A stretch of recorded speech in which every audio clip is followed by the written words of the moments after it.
प्यारे बाबा की अव्यक्त वाणी है। टाइटल है विजयी बनने के लिए संग्रह और संग्राम की शक्ति आवश्यक है। आज का जो टाइटल दिया गया कि अगर हमें विजयी बनना है तो उसके लिए बाबा ने कहा एक तो संग्रह करना है और दूसरा संग्राम करना है, तभी हमें ये विजयी बनने की शक्ति प्राप्त होगी। तो उसके लिए बाबा ने बहुत ही सुंदर क्लास कराई है। आज की डेट भी है 18/3/1971 के ये महावाक्य है बाबा के।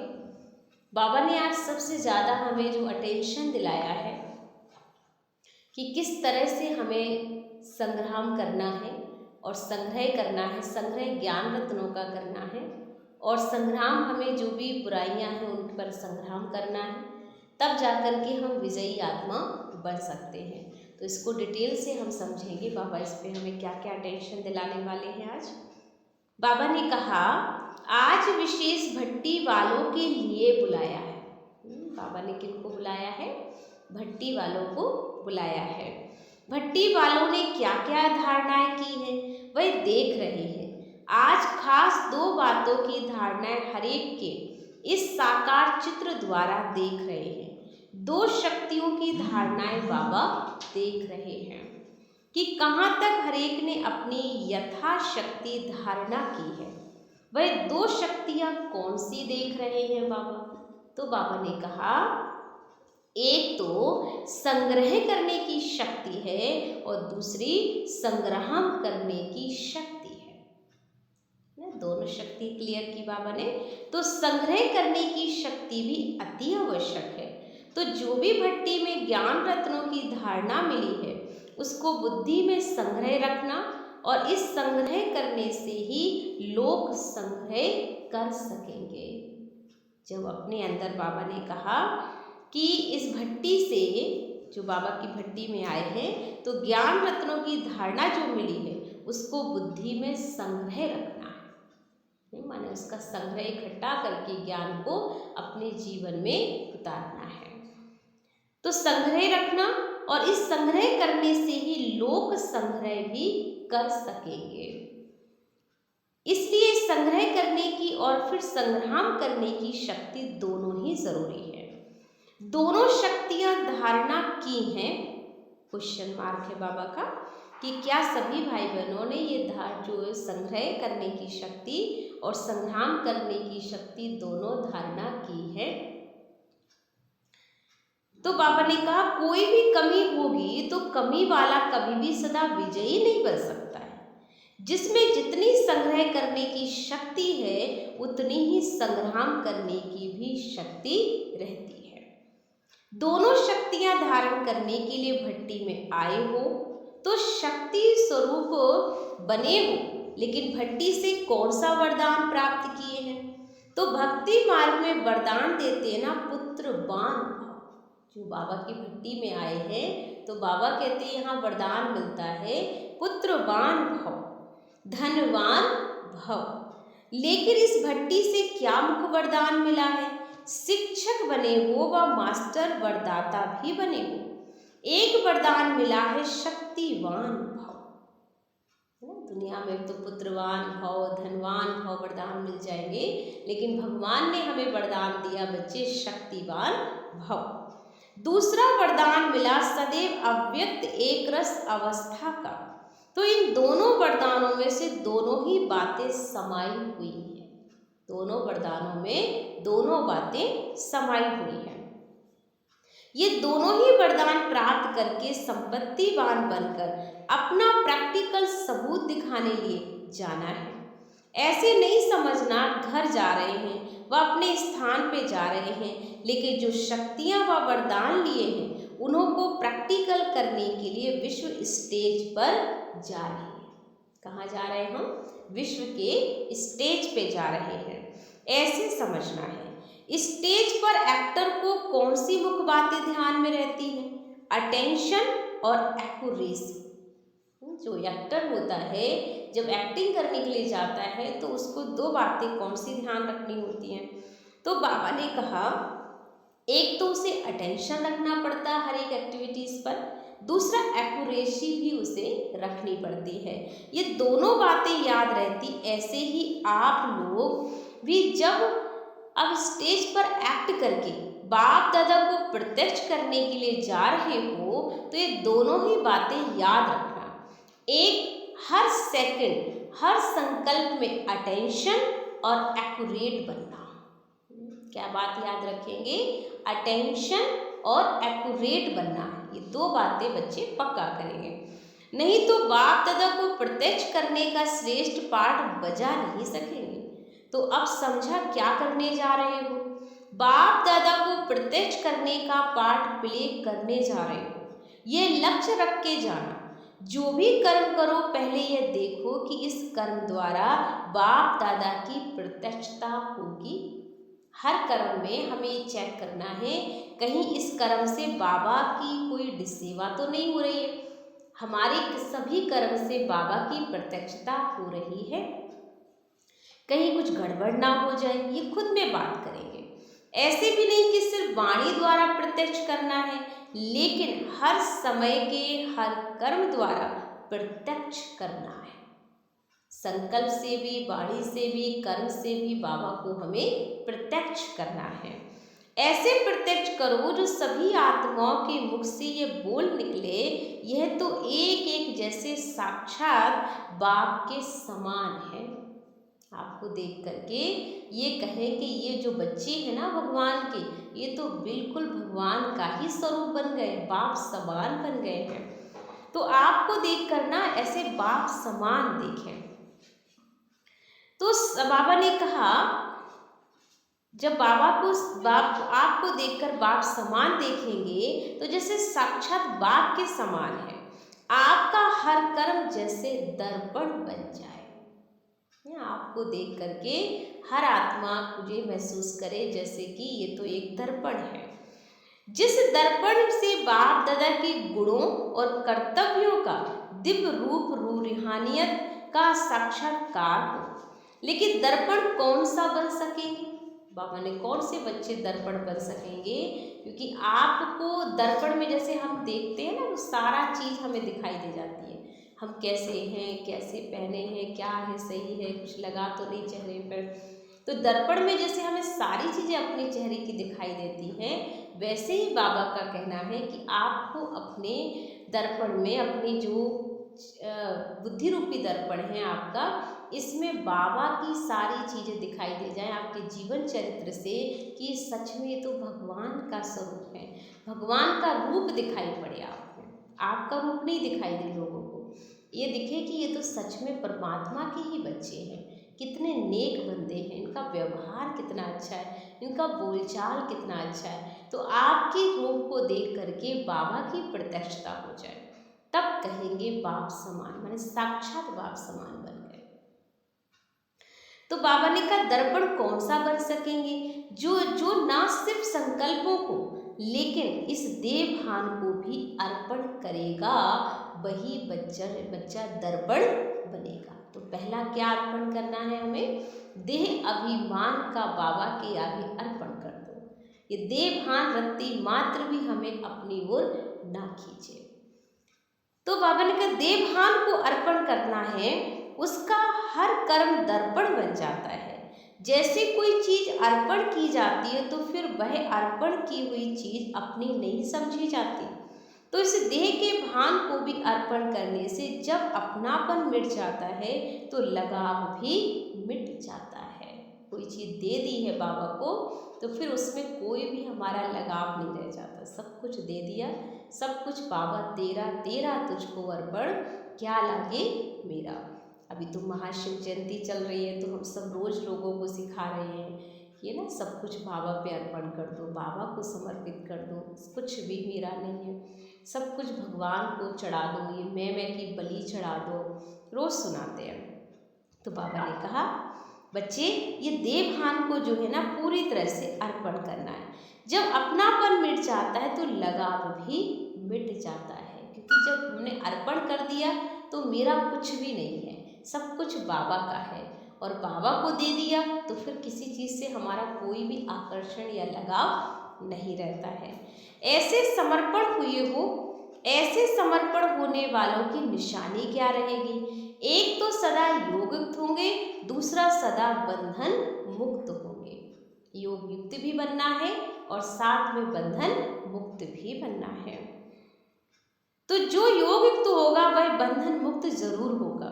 योग युक्त का अर्थ है देह के आकर्षण के बंधन से भी मुक्त होना है। योग युक्त आत्मा की निशानी क्या होगी कि देह के आकर्षण के बंधन से भी मुक्त हो जाने वाला बच्चा बने। जब देह के बंधन से मुक्त हो गए तो सर्व बंधन मुक्त बन ही जाते हो।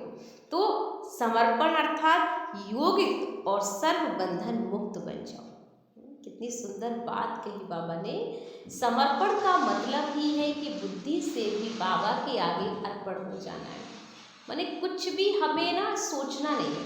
और ये बात जो मेरे अनुभव में आती है कि जब हम भगवान के आगे ना अपने आप को पूर्ण समर्पण कर देते हैं कि बाबा मैं चाहे बुरा हो अच्छा हो जैसा भी हो ना आपके आगे, बाबा हमें इतने गुण भर देता है, इतनी हमें क्वालिटीज़ भर देता है, इतनी हमें क्षमता दे देता है।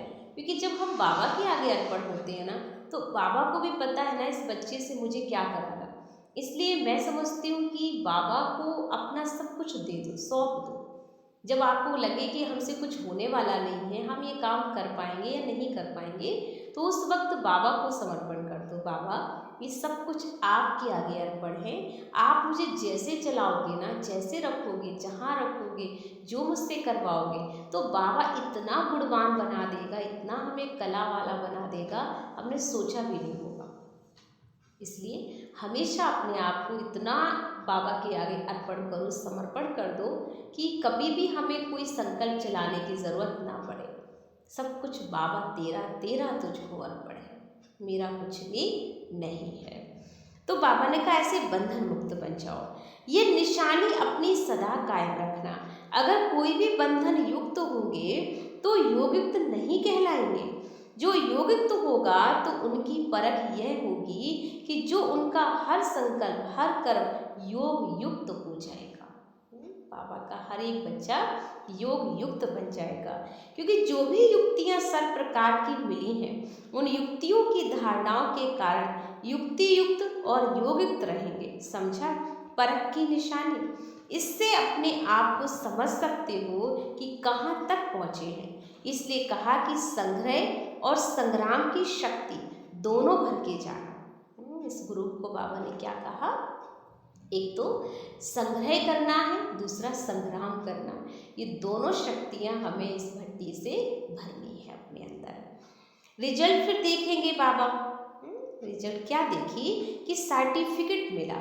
एक अपने आप से हमने के सेटिस्फाइड होना है और बाबा ने कहा सर्टिफिकेट भी लेना है। दूसरा सर्व को भी सेटिस्फाइड करना है, खुद से भी सेटिस्फाइड और दूसरों से भी सेटिस्फाइड होना है। हम खुद भी संतुष्ट रहें और दूसरों को भी संतुष्ट रखें। तो सर्टिफिकेट लेना होगा। ये तीसरा बाबा ने कहा संपूर्ण समर्पण बनने का। तीन बातें बाबा ने क्लियर कर दी। पहला बाबा ने कहा स्वयं से सेटिस्फाइड, दूसरा बाबा ने कहा कि सभी से सेटिस्फाइड होना है और तीसरा बाबा ने कहा संपूर्ण समर्पण बनना है। जब ये तीन चीज़ें बाबा ने कहा आपके जीवन में आ जाएंगी तब बाबा की प्रत्यक्षता में आप बच्चे सहयोगी बन जाएंगे। तो समर्पण यह नहीं है कि आबू में आकर बैठ जाओ। तो समर्पण होने का भी सर्टिफिकेट लेना होगा। चौथा जो भी ज्ञान की युक्तियां मिली उनको संग्रह करने की शक्ति का सर्टिफिकेट भी लेना है। ये 4 सर्टिफिकेट अपने टीचर से लेकर जाना। क्लियर हो गए सभी को? 4 सर्टिफिकेट कौन से बताए बाबा ने? कोई बताएगा?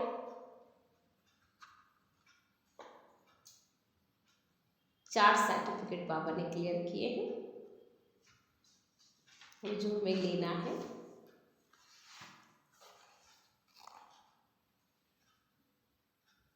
देखो बाबा ने जो 4 सर्टिफिकेट बताए, पहला बाबा ने कहा एक तो अपने आप से सेटिस्फाइड होने का सर्टिफिकेट लेना है, खुद से स्वयं से संतुष्ट। दूसरा हमें सर्टिफिकेट लेना है, हमें सेटिस्फाइड रहना है, दूसरे सर्व को सेटिस्फाइड कराना है। माने जो भी हमारे संपर्क में है सभी सेटिस्फाइड हो जाए। तो ये दूसरा सर्टिफिकेट हो गया। तीसरा है संपूर्ण समर्पण बनने का सर्टिफिकेट। और चौथा बाबा ने कहा कि जो यहाँ पर आए हैं तो बाबा ने कहा जो संग्रह करने की शक्ति है वो उसका भी हमें सर्टिफिकेट लेना है, और ये 4 सर्टिफिकेट अपने टीचर से लेकर ही जाना होगा, खुद से और सभी से और समर्पण भाव से। और चौथा बाबा ने कहा संग्रह करो, ज्ञान का इतना ज़्यादा संग्रह हो, व्यर्थ का संग्रह नहीं करना, हमें ज्ञान का ही संग्रह करना है। तो बाबा ने कहा ये सर्टिफिकेट 4 आप लेकर जाना। कोई बात में 100 मार्क्स भी इस ग्रुप को है, वह कौन सी बात है? पुरुषार्थ के भोलेपन में 100% है। पुरुषार्थ में भोलापन ही अलबेलापन है। देखो बाबा का कहना है कि भोलापन कहाँ चाहिए ना, पुरुषार्थ में भोलापन अच्छा नहीं लगता, क्योंकि जो भी आप कोई काम करने जा रहे हैं और आपको बहुत भोले हैं तो बाबा ने कहा वो एक भोलापन नहीं कहते, उसको बेसमझी कहते हैं। लेकिन अगर हमें पुरुषार्थ के अलावा हम भगवान के दिल में बसने में हम भोले हैं, हमें किसी से लेने की इच्छा नहीं, उसमें भोले बनो, वो ठीक है। लेकिन हमें कभी भी काम करने जाने टाइम में भोलापन अच्छा नहीं होता है। तो बाबा ने कहा इसलिए पुरुषार्थी जीवन में भोलापन तो अलबेलापन में आ जाता है। और एक विशेष गुण भी है, वह यह है कि सभी को अपने में परिवर्तन करने की तीव्र इच्छा जरूर हो। इसलिए बाप दादा इस ग्रुप को उम्मीदवार ग्रुप समझते हैं, लेकिन उम्मीदें तब पूरी कर सकेंगे जब सदैव नम्रचित होकर चलेंगे। उम्मीदवार क्वालिटी हो, लेकिन जो क्वालिटीज़ मिली है ना उनको धारण करते चलेंगे तो प्रत्यक्ष सबूत दे सकेंगे। समझा? ज्ञान का सार सुनने में और राज सुनने में अच्छा है, लेकिन अब क्या करना है? राजयुक्त बनना है। योग युक्त अच्छा है तो योग भी अच्छा हो, लेकिन युक्ति युक्त भी बनना होगा।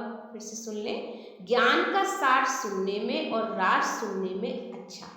साज भी सुनना अच्छा है और राज भी सुनना अच्छा है, लेकिन अब क्या करना है? राजयुक्त भी बनना है और योग भी अच्छा हो, लेकिन योग युक्त भी बनना है हमें। क्या बनना है? योग युक्त भी बनना है। बंधन मुक्त बनने की इच्छा है, लेकिन पहले देह अभिमान का बंधन तोड़ना है, फिर सर्व बंधन मुक्त आप ही बन जाएंगे। समझा? अभी यही कोशिश करना कि सबूत मूर्त और सपूत बनना है, शक्तिवान और संपत्तिवान बने हो। हर एक ने अपने आप से प्रतिज्ञा भी की है। जो प्रतिज्ञा की जाती ना उसको पूर्ण करने के लिए पावर भी आवश्यक भट्टी में करेंगे। कितना भी सहन करना पड़े, सामना करना पड़े, लेकिन प्रतिज्ञा को पूरा हमें करना है, क्योंकि जो हमने बाबा से ये सर्टिफिकेट लेना है, टीचर से लेना है, इसमें जो हमने दृढ़ता रखनी है ना वो तो पूरी करनी है। तो ऐसी प्रतिज्ञा की कि भले सारे विश्व की आत्माएं मिलकर भी प्रतिज्ञा से हटाने की कोशिश करें तो भी प्रतिज्ञा से हम हटेंगे नहीं। इतनी दृढ़ता हो, प्राण जाए पर वचन ना जाए, प्रतिज्ञा ना जाए। तो हमने अपनी प्रतिज्ञा इतनी जबरदस्त कर ली है कि किसी भी हालत में हम अपनी प्रतिज्ञा से पीछे हटने वाले नहीं हैं। इसलिए हटेंगे नहीं, लेकिन सामना करके संपूर्ण बन के ही दिखाएंगे। ऐसी प्रतिज्ञा करने वालों का यादगार बना हुआ है अचल घर। तो सदैव ये याद रखना, जैसा हमारा यादगार है वैसा अब हमें बनना है, अचल बनना है।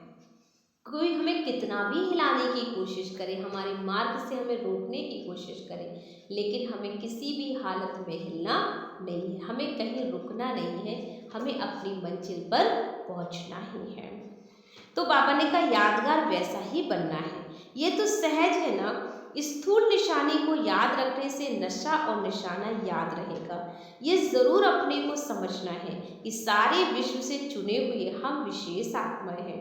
जितनी विशेष आत्माएं उतनी उनके हर कर्म में विशेषता होती है, और विशेष आत्मा होना कम नहीं हो। सारे बच्चे बाबा के विशेष हो, कोई भी बच्चा कम नहीं है, क्योंकि जिसको भी भगवान से प्यार है वो सभी भगवान के बच्चे विशेष हैं।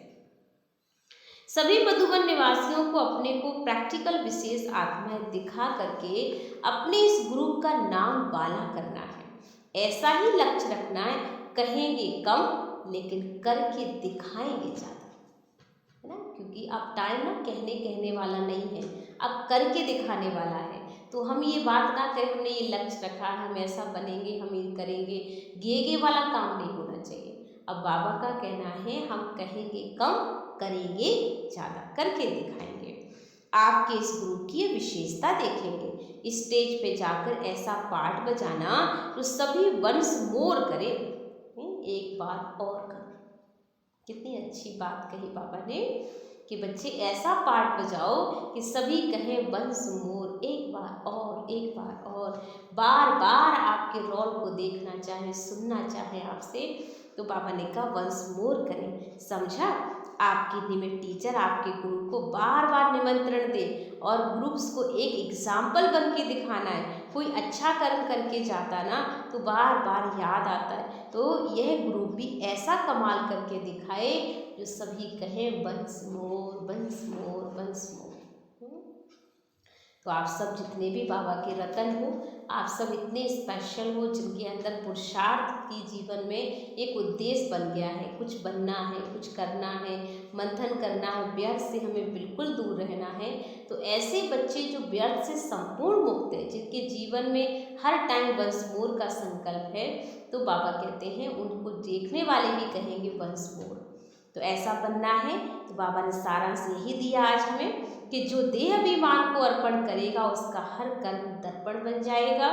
जैसे कोई चीज़ अर्पण की जाती है तो फिर अर्पण की हुई चीज़ अपनी नहीं समझी जाती है।